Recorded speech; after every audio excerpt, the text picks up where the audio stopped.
Good evening everybody. मैं सोनू, आप देख रहे हैं मस्ती एकेडमी यूट्यूब चैनल। तो दोस्तों आज मैं बताने वाला हूँ केरल, भारत का जो है कि पूरा स्टेट जो है कि खत्म हो चुका है। आज जो है कि लास्ट स्टेट है जो कि मैं किसके बारे में बताने जा रहा हूँ, केरल। और साथ ही साथ इसके मैं बताऊंगा किसके अखंड भारत के बारे में बताऊंगा, प्रायद्वीपीय भारत, द्रविड़ भारत और जो है कि त्रावणकोर, ये सब जो है कि किसको कहा जाता है और इसमें जो है कि कितने स्टेट आते हैं ये भी बताऊंगा। तो बने रहेंगे इस वीडियो में शुरू से अंत तक। वीडियो को बिना स्किप किए देखेंगे, आपको 100% समझ में आएगा। हाँ, एक बात याद रखेंगे कि लोग सोचते हैं कि सपना पूरा क्यों नहीं होता। देखिए, आप जो है कि ये मत सोचिए कि सपना पूरा क्यों नहीं होता। हाँ, जिसके हिम्मत अगर आपका अच्छा होगा, हिम्मत करने का अगर इरादा आपका अच्छा होगा तो उसका जो है कि जिंदगी में कभी अंधेरा नहीं होगा। और हाँ, जो गिर कर संभल जाते हैं वो अक्सर जिंदगी को समझ जाते हैं। तो देखिए, मैं बता देता हूं कि केरल जो है ना कि भारत में वो कहां पर है और केरल में कौन कौन सी चीजें फेमस है, कौन सा झील है, ये भी बताऊंगा। और इसके बाद यानी केरल में ज्यादा कुछ नहीं खास जानना है।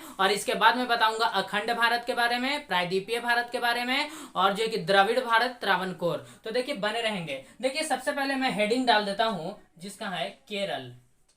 कौन सा है?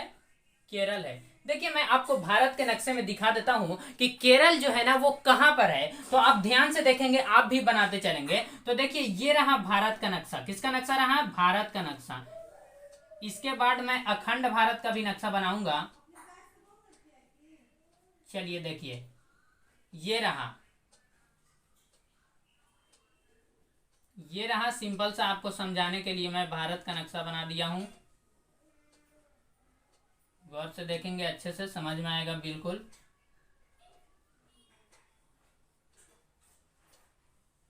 चलिए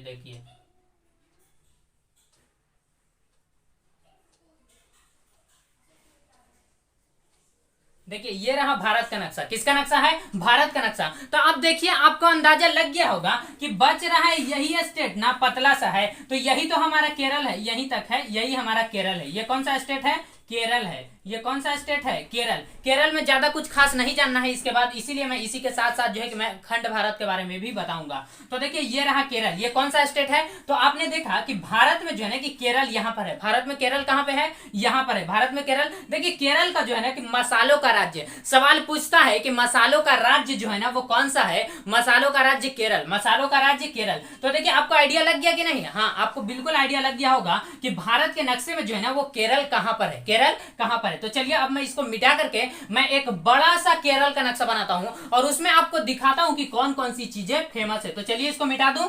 चलिए, मिटा देते हैं। अब देखिए, किसका नक्शा होगा? केरल का। आप लोग भी बनाते चलेंगे साथ ही साथ। इसके बाद मैं अखंड भारत का नक्शा बनाऊंगा। देखिए यहां से आप स्टार्ट करेंगे। देखिए, केरल जो है ना, केरल ये कुछ इस प्रकार है। केरल कैसे है? यहां से आप देखेंगे, इस साइड की ओर ज्यादा नहीं, सिंपल सा है और ये पतला सा है, कुछ इस टाइप का है। देखिए, ये रहा केरल। किसका नक्शा है? केरल का नक्शा ये रहा। तो देखिए, ये रहा केरल। आपको देखना है कि आप समुद्र के किनारे, इस साइड देखेंगे तो समुद्र है और इस साइड की ओर ऐसे देखेंगे तो आपको मिलेगा पश्चिमी घाट पर्वत। कौन सी पर्वत मिलेगा? पश्चिमी घाट पर्वत मिलेगा, जो कि मैं कल भी बताया था पश्चिमी घाट पर्वत के बारे में। तो यहाँ पर आप देखिए, यहाँ पर आप देखेंगे कॉर्नर, यहाँ पे समुद्र के किनारे, तो यहाँ पर आपको मिलेगा कसारागोड। क्या मिलेगा? कसारागोड। क्या है? कसारागोड। तो देखिए कि ये जो केरल का जो कसारागोड जो शहर है ना, ये किस लिए फेमस है? तो नारियल अनुसंधान केंद्र है। सवाल पूछेगा कि नारियल अनुसंधान केंद्र जो है वो कसारागोड है। नारियल अनुसंधान केंद्र कसारागोड, नारियल अनुसंधान केंद्र कसारागोड, नारियल अनुसंधान केंद्र कसारागोड। रिपीट कीजिएगा ताकि आपको याद होगा। देखिए, कसारागोड, अगर आप केरल जाएंगे ना तो केरल के कसारागोड से अगर आप नारियल लेंगे, देखिए हमारे भारत देशों में मान लीजिए कि पटना में है आप, और पटना से आप नारियल लेते हैं, नारियल पानी, तो आपको जो है कि 40 से 50 या 60 के, मैं एवरेज बता रहा हूं 40 से 50 के बीच। लेकिन आप वही अगर आप केरल में जाके कसारागोड से आप नारियल लेते हैं तो आपको महज 10 रुपया में मिलेगा। कितना में मिलेगा? 10 रुपया में आपको नारियल पानी मिलेगा। कितना मिलेगा? 10 रुपया में नारियल पानी मिलेगा। तो देखिए, आपने यहां पर देखा कि कसारागोड, कौन सा देखा? कसारागोड। तो कसारागोड जो है ना ये किस लिए फेमस है? ये जो है कि नारियल अनुसंधान केंद्र है। नारियल अनुसंधान केंद्र कसारागोड, नारियल अनुसंधान केंद्र कसारागोड है। अब आपको जो है ना कि कसारा गोड से ही समुद्र के किनारे किनारे ही चलेंगे और 2 इंच नीचे आएंगे, यहां पर देखेंगे तो आपको एक शहर मिलेगा जिसका नाम है कोझिकोड।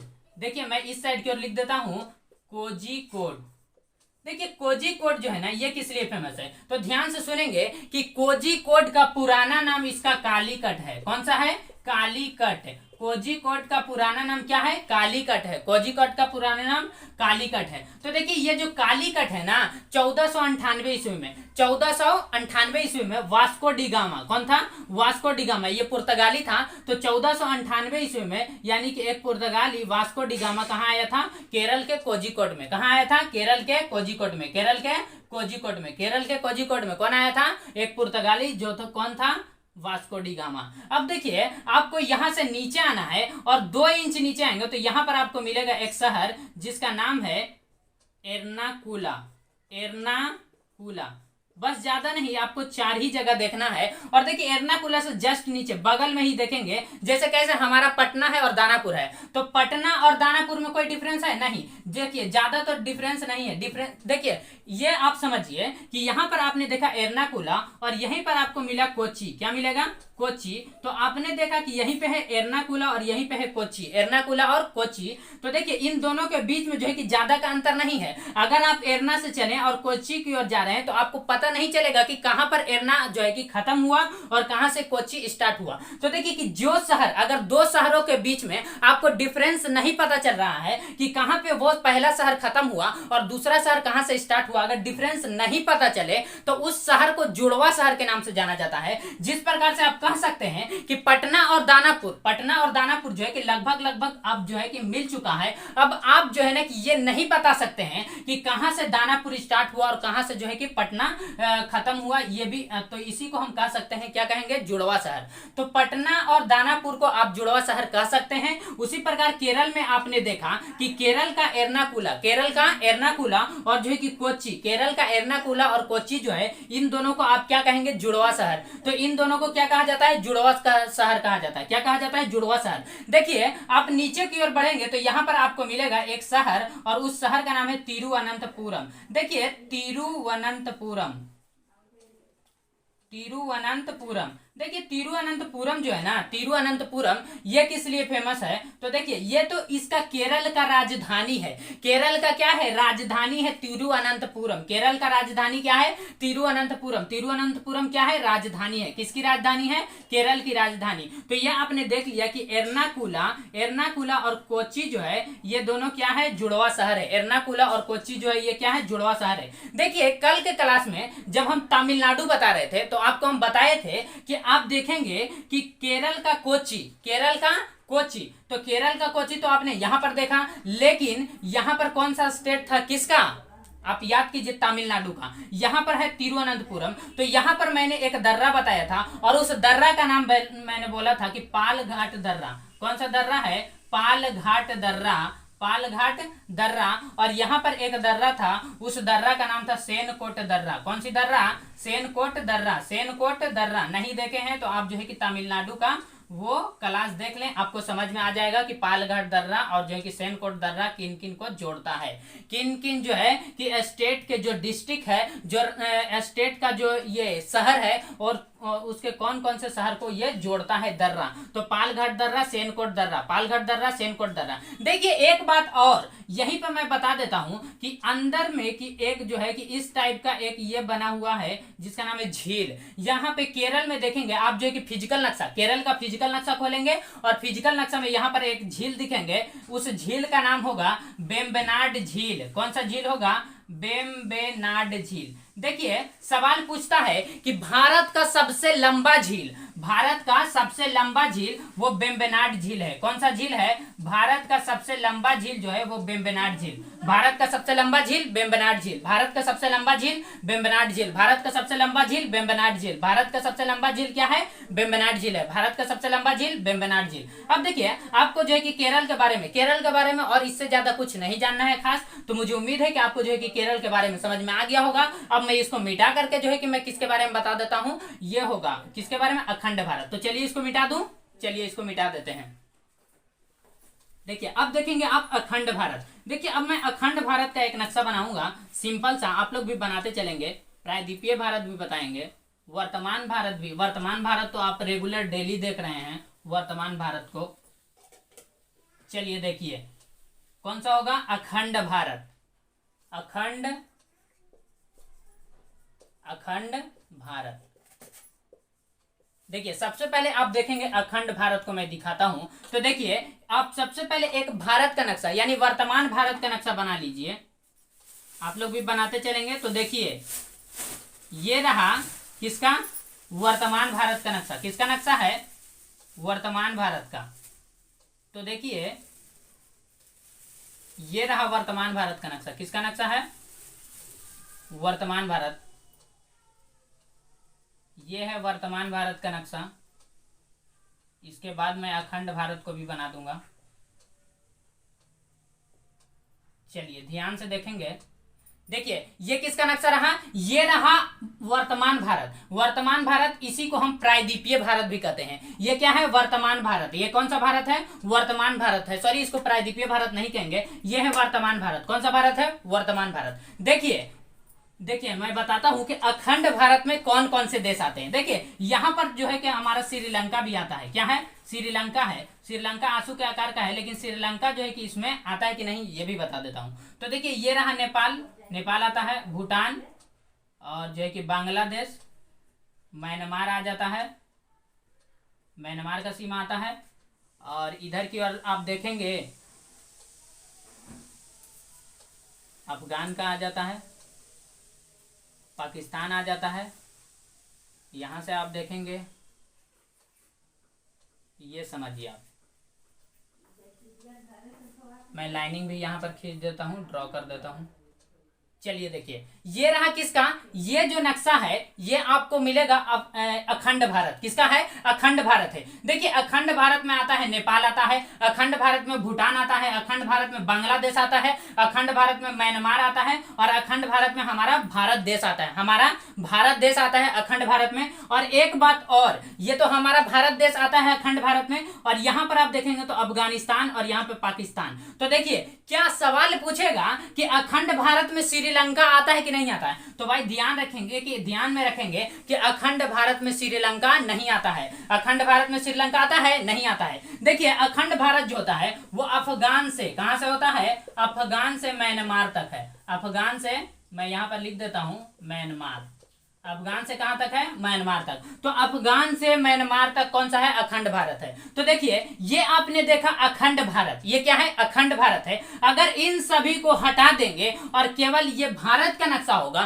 तो इसी को तो वर्तमान भारत कहते हैं। नेपाल को हटा दीजिए, नेपाल को हटा दीजिए। देखिए पहले तो हमारा ये तो श्रीलंका है ही नहीं, तो श्रीलंका को हटा दीजिए, तो श्रीलंका हट गया। उसके बाद देखिए यहां से म्यांमार को आप हटा दीजिए, म्यांमार हट गया। उसके बाद यहां से देखिए ये रहा बांग्लादेश को हटा दिए, बांग्लादेश। उसके बाद भूटान, उसके बाद नेपाल, और ये तो हमारा है ही है वर्तमान भारत। और ये रहा पाकिस्तान, अफगानिस्तान, इन सबको हटा देंगे। तो देखिए ये बच गया क्या हमारा, ये बच गया वर्तमान भारत। तो आपने अखंड भारत को देख लिया। और ये जो अभी आप भारत देख रहे हैं, ये आपके समय जो अभी जो ये बोर्ड पर जो भारत है इसको हम वर्तमान भारत कहते हैं। इसको क्या कहते हैं, वर्तमान भारत कहते हैं। देखिए आपको मैं समझा देता हूं कि हमारा जो राष्ट्रीय गान जो है वो कैसे बना है, मैं बता देता हूं। देखिए सबसे पहले आप देखिए कि पाकिस्तान का एक शहर है, यहां पर आप देखेंगे तो आपको मिलेगा सिंध प्रांत। कौन सा है, सिंध प्रांत। तो देखिए मैं सिंध प्रांत को मैं इस लिख देता हूं, पाकिस्तान का जो है कि सिंध प्रांत। पहले जब अखंड भारत था, ये सब ये वाला जो पूरा एरिया है ना, इन पूरा एरिया को पंजाब कहा जाता था। इस एरिया को क्या कहा जाता है, ये पूरे एरिया को पंजाब कहा जाता था। तो देखिए ये आपने पंजाब देखा, और ये पाकिस्तान का जो है कि ये सिंध प्रांत है। कौन सा है, सिंध प्रांत। तो ये देखिए ये वाला भाग हमारा गुजरात है, ये वाला भाग क्या है, गुजरात है। और यहाँ पर आप देखेंगे तो महाराष्ट्र का एरिया है। यहाँ पर कौन सा एरिया है, महाराष्ट्र का एरिया है। और यहाँ से नीचे की ओर देखेंगे तो इस एरिया को द्रविड़ कहा जाता था। क्या कहा जाता था, द्रविड़ कहा जाता था। अब देखिए यहाँ पर आप देखेंगे तो ये वाला पूरे भाग को बंगाल कहा जाता था। क्या कहा जाता था, बंगाल। अब देखिए यहाँ पर आपने देखा कि उत्तर प्रदेश, तो यहाँ से दो नदी निकलती है, दो प्रमुख नदियां हैं। एक जो है कि गंगा नदी और दूसरा यमुना नदी। गंगा, जी से गंगा मैं लिख देता हूं, गंगा और देखिए वाई से यमुना, कौन सी नदी है? तो देखिए इसी से राष्ट्रीय गान बना है हमारा, ये हमारा बंगाल है। देखिए पंजाब सिंध गुजरात मराठा, क्या है? पंजाब सिंध गुजरात मराठा द्राविड़ उत्कल बंगा विंध्य हिमाचल यमुना गंगा ऊंचल जलधि तरंगा, है कि नहीं? तो हम लोग का राष्ट्रीय गान जो है ना कि इसी पर यानी कि भारत के नक्शे के बेसिस पर बनाया गया है कि पंजाब सिंध गुजरात मराठा द्राविड़ उत्कल बंगा विंध्य हिमाचल यमुना गंगा, है कि नहीं? देखिए सारा का नाम आ रहा है, किसका नाम आ रहा है? सारा स्टेट का नाम लिया जा रहा है कि देखिए ये जो है ना अभी के समय में हम देख रहे हैं कि पंजाब जो है कि छोटा छोटा सा एरिया है, बंगाल जो है कि अलग हो गया है, लेकिन पहले अगर आप देखेंगे अखंड भारत के समय तो ये सब एरिया जो है कि बंगाल में आता था, ये वाला पंजाब में आता था, ये गुजरात में आ जाता था, ये महाराष्ट्र का एरिया, ये वाला इधर की ओर जो है ना कि 4 भाषा बोली जाती थी। अभी के समय में बढ़ चुका है, तेलुगु तमिल ये सब जो है कि यहाँ पे बढ़ चुके हैं, लेकिन यहाँ पर एक भाषा बोली जाती थी और वो जो भाषा थी इस साइड की ओर वो द्रविड़ भाषा थी। कौन सी भाषा थी? द्रविड़ भाषा। तो देखिए आपने देखा कि पंजाब यहाँ पे कौन सा है कि पंजाब, ये वाला पूरा एरिया पंजाब था, ये वाला सिंध प्रांत जो है कि सिंध प्रांत किसका है? पाकिस्तान का। और ये जो है हमारा गुजरात, ये क्या है? गुजरात है। यहाँ पर आपने महाराष्ट्र का एरिया देखा, ये वाला पूरा एरिया को महाराष्ट्र कहा जाता था, ये द्रविड़ बोला जाता था, ये वाला बंगाल, और यहाँ पर आपने देखा कि गंगा यमुना से जाना जाता था। तो आपने देख लिया कि राष्ट्रीय गान भी बना है हमारा कि पंजाब सिंध गुजरात मराठा द्राविड़ उत्कल बंगा और विंध्य हिमाचल यमुना गंगा उत्तल जलधि तरंगा। तो चलिए आप समझ चुके हैं। अब मैं इसको मिटा करके आपने वर्तमान भारत को देख लिया, ये अखंड भारत को आपने पहले ही देखा, उसके बाद ये जो आप भारत देख रहे हैं ये है वर्तमान भारत। कौन सी भारत है? वर्तमान भारत। अब मैं इसके बाद दिखाता हूं कि यहाँ पे एक देखेंगे तो यहाँ पर एक जो है कि कर्क रेखा गुजरती है। कौन सी रेखा गुजरती है? कर्क रेखा। मैं ये भी बताऊंगा कि कर्क रेखा पर भारत के कितने राज्य है। तो कर्क रेखा पर भारत के 8 राज्य है, उसको चंद सेकंडों में याद करा दूंगा कि भारत के जो है कि 8 राज्यों को कर्क रेखा पर जो है कि इसको कैसे याद किया जाएगा। उसके बाद देखिए इसके नीचे एक एरिया को देखिए कि आप कर्क रेखा के नीचे जो स्थित राज्य है, जितने भी राज्य है ना, जितने भी आपको देश देखने को, राज्य देखने को मिल रहा है भारत का नक्शा में,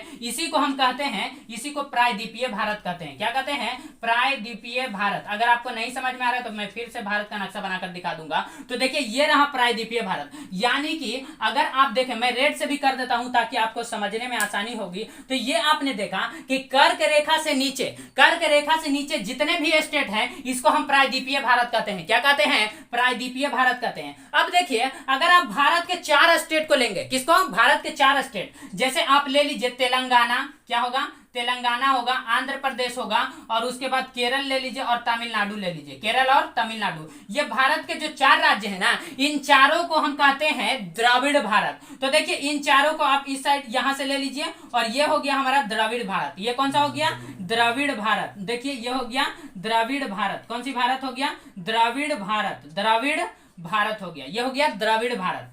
अब देखिए अब आपको देखना है कि आप भारत का जो लास्ट नीचे का यानी कि सबसे दक्षिणी यानी केरल और तमिलनाडु, केरल और तमिलनाडु का अगर आप दक्षिणी भाग देखेंगे ना तो इसी को कहा जाता है त्रावणकोर। इसको क्या कहा जाता है? त्रावणकोर। तो देखिए ध्यान से देखेंगे, त्रावणकोर क्या है? त्रावणकोर। तो ये देखा आपने त्रावणकोर। तो देखिए अखंड भारत के बारे में आपको लगभग जो है कि आइडिया लग गया होगा कि कौन कौन सा अखंड भारत है। इसके बाद मैं एक खास क्लास लूंगा और केवल उसमें अखंड भारत के बारे में बताऊंगा कि कैसे कैसे जो है कि टूटा है, कौन कौन सा स्टेट जो है कि कैसे टूटा। यानी कि पंजाब जो है कि इतना सारा स्टेट आता था तो पंजाब में जो है कि ये सब स्टेट कैसे टूटा, बंगाल से ये कैसे टूटा, यानी कि ये सब बताएंगे, गुजरात से कैसे टूटा, महाराष्ट्र से कैसे टूटा, द्राविड़ से कैसे टूटा। देखिए द्राविड़ वाला तो मैं बता ही दे रहा हूं कि यहाँ जो है ना कि पहले द्राविड़ भाषा पूरी में बोली जाती थी, लेकिन अभी के समय में जो उसको 4 भाषाओं में बांट दिया गया है, तो इसीलिए 4 स्टेट बन गया है। आंध्र प्रदेश, देखिए भाषाई आधार पर गठित होने वाला भारत का पहला राज्य आंध्र प्रदेश बना है, जहां तेलुगु भाषा बोली जाती है। क्या बोली जाती है? तेलुगु भाषा बोली जाती है। तो आप देख सकते हैं ये रहा अखंड भारत के बारे में, यानी कि अफगान से म्यांमार तक। कहां से कहां तक है? अफगान से म्यांमार तक। तो मुझे उम्मीद है कि आपको अफगान से म्यांमार तक जो कि जितने भी मैंने अखंड भारत के बारे में बताया और केरल की विशेषताओं के बारे में बताया तो आपको 100% समझ में आया होगा। तो मिलते हैं नेक्स्ट क्लास में, तब तक के लिए जय हिंद।